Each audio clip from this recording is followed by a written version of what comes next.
રાધે કૃપા ગૌસેવાધામ આપ સૌનું સ્વાગત છે. આપ સૌને રાધે રાધે. દરેક વ્યક્તિના જીવનની અંદર ક્યાંક ને ક્યાંક વધારે ગુસ્સો આવે છે, આળસ, દરિદ્રતા, શરીરની અંદર સ્ફૂર્તિ નહીં, કામની અંદર પ્રોગ્રેસ નહીં, પરિવારની અંદર હંમેશા કોઈ પણ વ્યક્તિ આપણા નામ ઉપર એક જ વાતથી કોશે કે આળસુ છે. ખૂબ કામ કરવા છતાં, ખૂબ પરિશ્રમ કરવા છતાં પ્રોગ્રેસ નથી થતો, કોઈ મોભો નથી મળતો. ઘણા વર્ષોથી એક જ જગ્યા ઉપર નોકરી કરીએ છીએ, તે છતાં પણ આપણા જીવનની અંદર આપણે અપ નથી થતા, આગળ નથી આવતા. બિઝનેસ સારો ચાલે છે, પોતાનો ધંધો સારો ચાલે છે, પણ આગળ નથી વધી શકતા. પૈસો આવે છે પણ દેખાતો નથી. આ બધી જ પરિસ્થિતિ શું જીવનમાં આવે છે? ચોક્કસ. જો આપના જીવનમાં આવતી હોય તો ચોક્કસ મારો આ વિડીયો જોજો.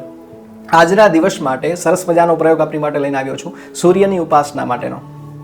સૂર્ય શું આપે છે? વિલ પાવર મજબૂત કરે, માણસનો સેલ્ફ કોન્ફિડન્સ સારો બનાવે. સેલ્ફ કોન્ફિડન્સ સારો થાય માટે સૂર્યની ઉપાસના. દરિદ્રતા હોય, દરિદ્રતા એટલે અર્થ કહેવાનો કે માણસની અંદર આળસ, પ્રમાદ વધારે પડતો હોય, ગુસ્સો બહુ જ આવતો હોય, શાંત કરવો હોય, કોઈ પ્રયોગ ઉપયોગ ના આવતા હોય, કોઈ પ્રયોગથી આપણા મનને શાંત ના કરી શકતા હોઈએ, કોઈ પ્રયોગથી આપણો ગુસ્સો શાંત થતો ના હોય, તો આજના માટે આપની માટે વિડીયો લઈને આવ્યો છું. અંતિમ સુધી મારા વિડીયોમાં જોડાયેલા રહેજો અને રાધે કૃપા ગૌસેવા ધામ મારી ચેનલ સબસ્ક્રાઇબ કરી લેજો.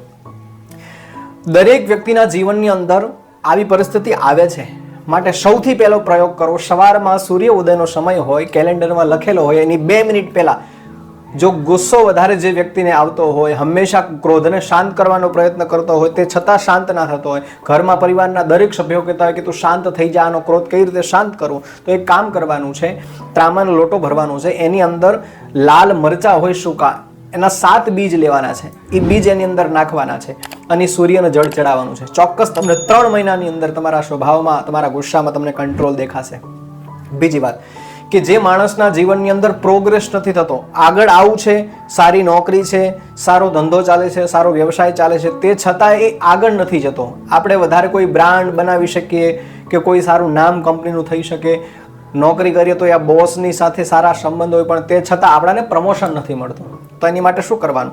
પ્રતિ દિવસ તમારે અથવા રવિવારના દિવસે આદિત્ય હૃદય સ્તોત્ર આનો પાઠ કરી અને પછી તમે નિત્ય તમારું કર્મ કરો તો ચોક્કસ તમારા જીવનની અંદર પ્રોગ્રેસ આવશે. ત્રીજો નિયમ, દરિદ્રતા વધારે છે, આળસ વધારે છે, કામ કરવું છે, શરીરમાં સ્ફૂર્તિ નથી, શરીરની અંદર રોગ પ્રતિકારક શક્તિ ઓછી છે, એના માટે પ્રતિ દિવસ સૂર્યનારાયણનું સૂર્ય કવચ આનો પાઠ કરી અને દિવસની શરૂઆત કરશો તો તમારા જીવનની અંદર ચોક્કસ ઉજાસ આવશે, પ્રકાશ આવશે, એક અલગ શરીરની અંદર સ્ફૂર્તિ પ્રગટ થશે.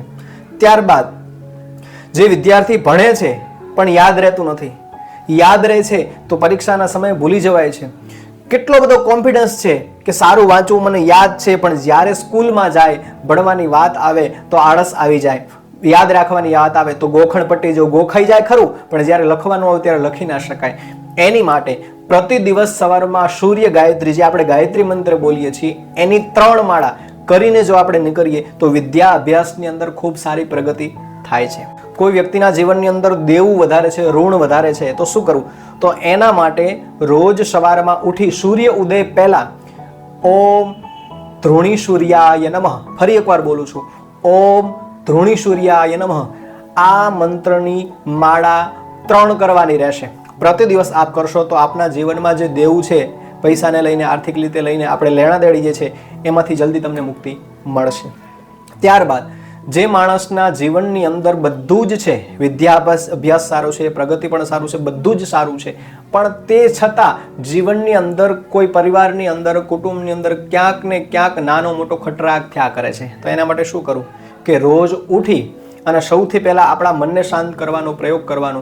સવારમાં ઉઠી સૂર્યનારાયણને ઉદયના સમયની 2 મિનિટ પહેલા ચપટી ચંદન પધરાવવાનું અને જળ સૂર્યનારાયણને ચડાવવાનું. સૌથી પહેલા તમારા મનને શાંતિ મળશે અને મનને શાંતિ મળશે તો દુનિયામાં જેટલા વ્યક્તિઓ આપણી સામે દેખાય છે એ બધાની પ્રત્યે આપણું મન શાંત થઈ જશે. શું જીવનની અંદર સેલ્ફ કોન્ફિડન્સ ઓછો છે, વિલ પાવર આપણો ઓછો છે, કોઈ નિર્ણય નથી લઈ શકતા, અથવા તો કોઈ સવાલ આપણી સામે ઊભો થાય પરિવારની અંદર, કુટુંબની અંદર, સમાજની અંદર, તો શું આપણે એ સવાલનું નિરાકરણ નથી લાવી શકતા? એની માટે આપણે જવાબ દેવા માટે તૈયાર નથી હોતા, આપણી માનસિક મનોબળ મજબૂત નથી હોતું, તો એના માટે શું કરવું જોઈએ? તો માનસિક મનોબળને મજબૂત કરવા માટે પ્રતિ દિવસ સૂર્ય કવચનો પાઠ કરશો તો તમારો ચોક્કસ વિલ પાવર વધશે.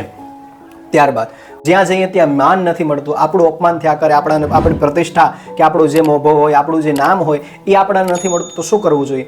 પ્રતિ દિવસ ગાયત્રી મંત્રોનો જાપ કરવો જોઈએ, જેના દ્વારા આપણા જીવનની અંદર માન, પદ, પ્રતિષ્ઠાની પ્રાપ્તિ થશે. ઘરની અંદર ક્યાંય ઉર્જા નથી, નેગેટિવિટી વધારે હોય, ક્યાંય કોઈ પણ પ્રકારનો ઘરમાં ઉજાસ ના દેખાય, એના ઘરના વાઇબ્રેશનો સારા ના હોય, તો શું કરવું જોઈએ?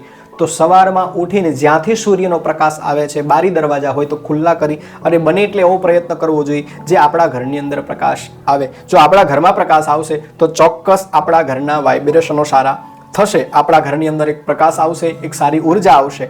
માટે આપ આ કરશો તો ચોક્કસ આપણા જીવનની અંદર ક્યાંક ને ક્યાંક સારી સફળતા મળશે. જે વ્યક્તિનો સૂર્ય નબળો છે તો એના માટે જરૂરી છે કે આ પ્રયોગ આપ જરૂરથી કરજો. આ વિષય આપને કેવો લાગ્યો મને જરૂરથી જણાવજો અને રાધે કૃપા ગૌ સેવા ધામ મારી ચેનલને સબસ્ક્રાઇબ કરજો, લાઇક કરજો, શેર કરજો. આપ સૌને Radhe Radhe. Thank you for watching.